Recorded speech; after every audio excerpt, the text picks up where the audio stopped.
តាស៊ូស៊ីនិងសាស៊ីមីខុសគ្នាហ្មងបងប្អូនស៊ូស៊ី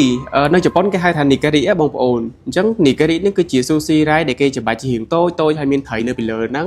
ហើយគេដាក់គ្រឿងឬក៏ topping អីចឹងទៅអាហ្នឹងគេហៅថាស៊ូស៊ីចំណែកឯសាស៊ីមីវិញគឺជាត្រីឬក៏គ្រឿងសមុទ្រអីផ្សេងៗដែលគេហាន់ស្ដើងហើយគេរៀបដាក់ចានជាទូទៅអាហ្នឹងអត់មានបាយទេបងប្អូនអញ្ចឹងគេហៅថាសាស៊ីមីជាទូទៅសាស៊ីមីមិនមែនមានតែត្រីទេបងប្អូនតាក់ទងមួយគ្រឿងសមុទ្រអីផ្សេងៗដូចជា lobster ដូចជា scallop បកាផ្អែមឬក៏អាចជា abalone អីផ្សេងៗក៏គេរាប់បញ្ចូលនៅក្នុងឈុតសាស៊ីមីដែរប៉ុន្តែមានមួយប្រភេទទៀតគេហៅថាសាស៊ីមីដុនណាបងប្អូនអញ្ចឹងសម្រាប់សាស៊ីមីដុនហ្នឹងគេរៀបត្រីសាស៊ីមីនៅខាងលើគេដាក់បាយស៊ូស៊ីនៅខាងក្រោមប៉ុន្តែបាយច្រើនហ្មងគឺបាយមួយចានអញ្ចឹងគេហៅថាសាស៊ីមីដុន